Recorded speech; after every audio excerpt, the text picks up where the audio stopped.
السلام علیکم ورحمۃ اللہ وبرکاتہ۔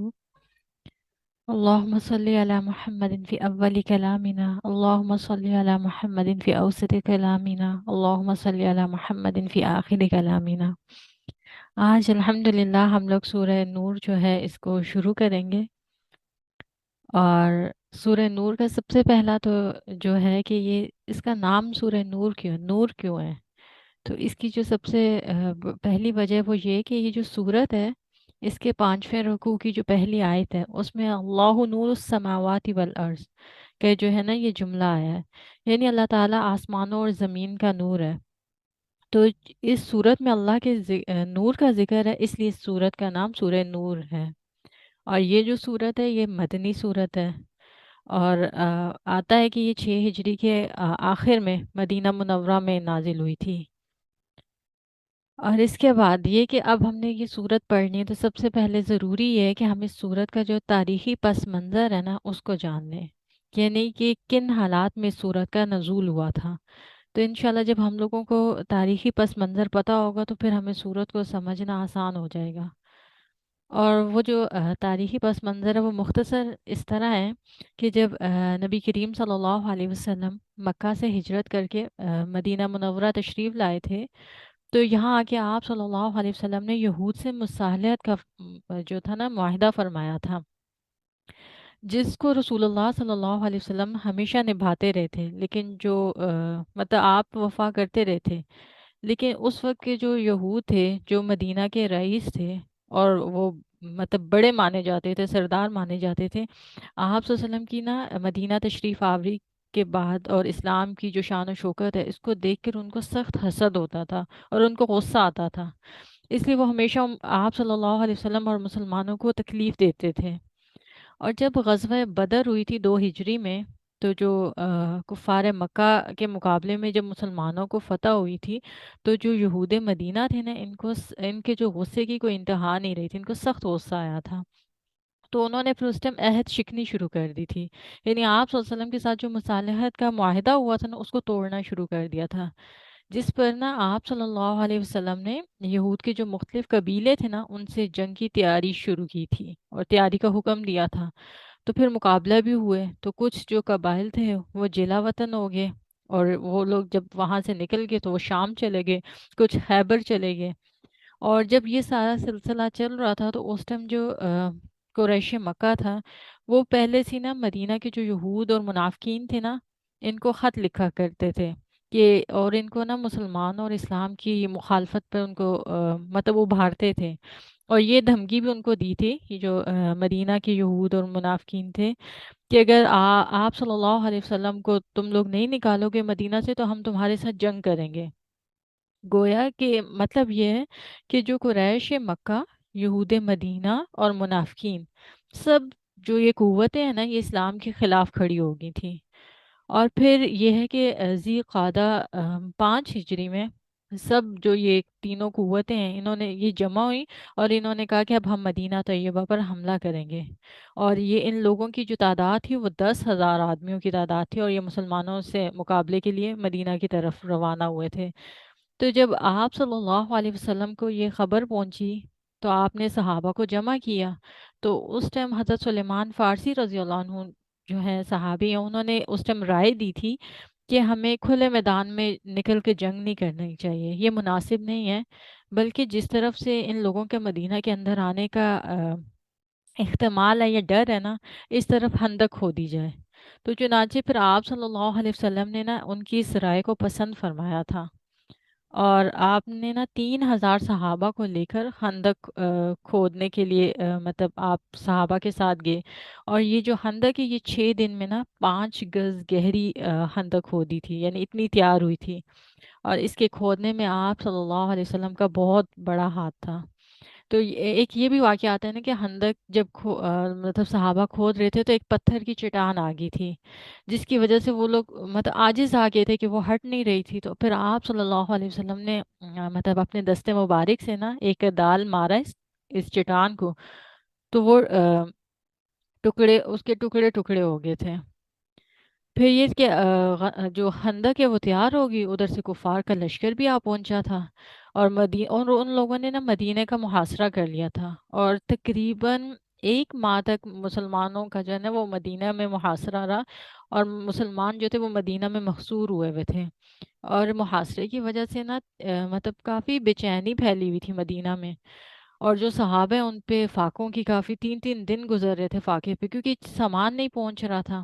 تو پھر ایک روز صحابہ نے آپ صلی اللہ علیہ وسلم کو دکھایا اپنا مطلب کپڑا ہٹا کے اپنا پیٹ دکھایا، تو اس پہ پتھر باندھے ہوئے تھے۔ تو آپ صلی اللہ علیہ وسلم نے ان کی تسلی کے لیے جب اپنا شکم مبارک کھول کے ان کو دکھایا تو اس پہ 2 پتھر بندھے ہوئے تھے۔ مطلب یہ حال تھا وہاں پہ، مہینے سے ان کا محاصرہ چل رہا تھا، اور ایک پریشانی الگ چل رہی تھی۔ اور وہ جو محاصرہ کرنے والے تھے یعنی کفار تھے، وہ خندق کو مطلب خندق کو پار نہیں کر پا رہے تھے، تو انہوں نے وہیں سے تیر اور پتھر برسانا شروع کر دیے تھے، اور دونوں جانب سے نا مسلسل تیر اندازی ہوتی رہی تھی۔ تو پھر نبی اسی موقع پہ نا آپ صلی اللہ علیہ وسلم کی 4 نمازیں بھی قضا ہوئی تھیں۔ پھر اللہ تعالیٰ نے نا جو مسلمانوں کی جماعت ہے اس کی مدد فرمائی، اور جو کفار کا لشکر تھا نا ان پہ ہوا کا ایک طوفان جو ہے نا وہ مسلط فرما دیا تھا، جس سے وہ لوگ ادھر ادھر ہو گئے، اور 1 مہینہ محاصرہ کرنے کے بعد بغیر کامیابی کے وہ لوگ واپس چلے گئے تھے۔ تو اس وقت نبی کریم صلی اللہ علیہ وسلم نے صحابہ سے اعلان فرمایا تھا کہ اس سال کے بعد نا اب قریش تم پہ مطلب تم پہ چڑھائی نہیں کریں گے، بلکہ تم ان پہ چڑھائی کرو گے۔ اور یہ کہ مطلب اس کا مطلب یہ ہے کہ یہ اس چیز کا اعلان تھا کہ اب اسلام جو ہے نا وہ بچاؤ کی نہیں بلکہ اقدام کی لڑائی لڑے گا، اور کفار جو ہیں یا کفر جو ہے وہ اقدام کے بجائے نا بچاؤ کی لڑائی لڑے گا۔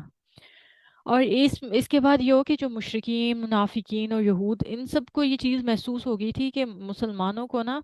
محض ہتھیاروں سے اور فوجوں کے بل پہ نا ہم ان کو شکست نہیں دے سکتے۔ اس لیے انہوں نے اب کیا کہا کہ انہوں نے کہا کہ اس جنگی کارروائیوں کے علاوہ نا ان کے اندر مسلمانوں کے اندر فتنے پیدا کیے جائیں، یعنی کہ مطلب ہم باہر سے تو لڑ رہے ہیں لیکن ان کے اندر آپس میں جو اتفاق اور اتحاد ہے نا اس کو توڑا جائے۔ اور اس کے لیے جو یہ منافقین ہیں نا جو مسلمانوں کے اندر گھسے ہوئے ہیں اور وہ اپنے آپ کو مسلمان کہتے ہیں، یہ زیادہ اچھی طرح فتنے پھیلا سکتے ہیں، اور انہوں نے یہ سازش بنائی تھی تاکہ یہ لوگ اس چیز کا فائدہ اٹھا سکیں۔ اور جو مدینہ میں منافقین تھے جو بظاہر تو مسلمان بن کر مسلمانوں میں شامل تھے، وہ لوگ ایسے ایسے موقع تلاش کرتے تھے جس سے وہ مسلمانوں میں نا آپس میں بدگمانی پھیلائیں، اور مسلمانوں کے جو اتفاق ہے نا اور جو ان کی اجتماعی قوت ہے اس کو توڑیں۔ تو پھر یہ ہے کہ منافقین نے کئی موقع پر ایسے ایسے فتنے کھڑے کیے، اسی طرح کا جیسے ایک حملہ انہوں نے نا منافقین نے آپ صلی اللہ علیہ وسلم کی ذات گرامی پہ کیا تھا، کہ جب آپ صلی اللہ علیہ وسلم حضرت زینب رضی اللہ عنہ کے ساتھ آپ نے نکاح کیا تھا، اس سلسلے میں انہوں نے ایک فتنہ کھڑا کیا تھا۔ پھر یہ ہے کہ جو انہوں نے یہ اعتراضات کیے تھے تو اس کا جواب اللہ تعالیٰ نے سورہ احزاب میں دیا تھا، اور انشاءاللہ ہم جب سورہ احزاب پڑھیں گے تو ہمیں اس میں وہ پورا واقعہ آ جائے گا، بیان ہو جائے گا۔ اور دوسرا حملہ جو منافقین نے نا ہجرت کے ہجرت کے 6 سال میں غزوہ بنی مستقلق کے موقع پر کھڑا کیا تھا۔ مطلب انہوں نے نا حضرت عائشہ صدیقہ رضی اللہ عنہ کی اوپر تہمت لگائی تھی، اور اس بدگمانی کو انہوں نے پھیلانا شروع کر دیا تھا۔ تو اس میں یہ کہ انہوں نے ایسی اس خبر کو پھیلایا کہ جو کچھ سادہ لوگ مسلمان تھے نا وہ بھی ان کی جو یہ بے بنیاد اور جھوٹی افواہیں تھے نا اس کو سننے والے اور اس کو ذکر کرنے والوں میں شامل ہو گئے تھے۔ تو پھر اللہ تعالیٰ نے یہ سورہ نور میں انشاءاللہ ہے کہ حضرت عائشہ رضی اللہ عنہ کی جو نیم برات کے بارے میں جو آیات نازل ہوئی۔ اور ایک یہ بھی چیز سمجھنے والی ہے کہ جیسے حضرت عائشہ صدیقہ رضی اللہ عنہ کی جو ہے نا عفت اور پاک دامنی، اس پہ ہم لوگوں کا ایمان لانا اسی طرح فرض ہے جس طرح حضرت مریم علیہ السلام کے بارے میں، کیونکہ دونوں کا جو ہے نا قرآن میں ذکر آیا ہے، مطلب یہ نص قرآنی ہے، اور اس چیز کا انکار کوئی نہیں کر سکتا۔ جو انکار کرے گا وہ قرآن کا انکار کرنے والا ہے، کیونکہ ان دونوں کی پاک دامنی کا ذکر اللہ تعالیٰ نے قرآن میں فرمایا ہے۔ اور ایک یہ بھی بات ہے کہ منافقین نے جب حضرت عائشہ رضی اللہ عنہ پہ تہمت لگائی تھی تو انہوں نے نا مطلب وہ کہتے ہیں نا کہ ایک تیر سے 2 شکار، تو انہوں نے اس طرح کرنے کی کوشش کی تھی۔ ایک تو یہ کہ حضرت آپ صلی اللہ علیہ وسلم اور حضرت ابو بکر صدیق رضی اللہ عنہ کی عزت پہ حملہ کیا۔ دوسرا انہوں نے اسلام کے وقار کو گرانے کی جو ہے نا وہ کوشش کی تھی۔ اور تیسرا یہ تھا کہ ہم مسلمانوں کے اندر نا جو ان کا اتفاق ہے اس کو ختم کریں۔ تو یہ وہ حالات تھے جن میں یہ صورت نازل ہوئی تھی۔ اور مجھے امید ہے کہ جب آپ لوگوں کو یہ پس منظر جب سمجھ آ گیا ہوگا تو پھر آپ کو صورت سمجھنے میں انشاءاللہ آسانی ہوگی۔ اب دوسری بات دوسری کہ اس صورت کا مرکزی مضمون کیا ہے؟ اب یہ بات تو پہلا تو یہ ہے کہ جس کا مرکزی مضمون ہے نا وہ عورت کی عفت کے متعلق ہے، عورت کی پاک دامنی کے متعلق ہے۔ اور یہ اس میں عورتوں کی کافی احکام ہے، جیسے آپ صلی اللہ علیہ وسلم کی ایک حدیث شریف کا بھی مفہوم ہے نا کہ علموا نساءکم سورۃ النور، کہ اپنی جو ہے نا عورتوں کو سورہ نور کی تعلیم دو۔ اور وجہ یہ کہ اس صورت میں نا زیادہ تر جو ہمارے گھریلو اور اجتماعی ہے نا مطلب ہمارے حالات ان کے بارے میں ان کے طریقے بتائے گئے ہیں کہ کیسے آپ کی گھریلو اور اجتماعی زندگی جو ہے نا وہ پاک صاف رہے۔ اور اس کے علاوہ ناجائز تعلقات مطلب جنسی ناجائز تعلقات جو ہے نا ان کی سزا مقرر کی گئی ہے۔ اور یہ کہ جو پاک دامن عورتیں ہیں ان کے متعلق جو یہ تہمت لگائی جاتی ہے اس کی سزا کا قانون بیان فرمایا گیا ہے۔ اور یہ کہ بیوی پر اگر شوہر کو الزام لگائے اور اس کے لیے لعان کا قانون بتایا گیا ہے۔ اور حضرت عائشہ رضی اللہ عنہ کی جو برات اور پاک دامنی کی شہادت دی گئی ہے۔ اور یہ کہ آپ رضی اللہ عنہ کے بارے میں جو بدگمانی پھیلانے والے تھے ان کو سرزنش کی گئی ہے۔ اور مسلمانوں کو یہ ہدایت کی گئی ہے کہ جو اللہ کے برگزیدہ بندے ہیں نا ان سے بدگمانی سے بچیں۔ اور ہم لوگوں کو مطلب مسلمان مرد عورتوں کو یہ بھی بتایا گیا کہ پاکیزہ زندگی اختیار کریں، اور اس کا طریقہ بھی بتایا گیا ہے۔ اس کے علاوہ اس صورت میں نا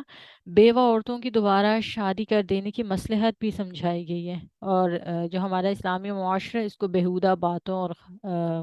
خرابیوں سے نا پاک صاف رکھنے کی تعلیم دی گئی ہے۔ اور اس صورت میں نا اللہ تعالیٰ نے مسلمانوں کو بشارت دی ہے کہ انہیں نا زمین میں حکومت اور سلطنت دی جائے گی، ٹھیک ہے؟ اور انہیں اسلام کی جو خوبیاں اور برکتیں ہیں نا وہ تمام دنیا میں پھیلانے کا موقع ملے گا۔ اور اس کے بعد یہ بھی بتایا گیا کہ آپس میں مل جل کر رہنا چاہیے۔ اور آپ صلی اللہ علیہ وسلم کے جو ادب و تعظیم ہے نا اس کی ہمیں ہدایت کی گئی ہے کہ یہ کہ ہمارا حضور صلی اللہ علیہ وسلم کے ساتھ برتاؤ کیسا ہونا چاہیے۔ اور خلاصہ اس صورت کا یہ کہ اس صورت میں نا بڑے بڑے قوانین اور ہدایات جو ہے نا وہ اللہ تعالیٰ نے بتائی ہیں، اور اس کے علاوہ منافقین اور مومنین کی جو علامتیں ہیں نا وہ بھی بتائی ہیں تاکہ معاشرے میں نا پتہ چل جائے کہ مخلص اہل ایمان کون ہے اور منافق کون ہے۔ تو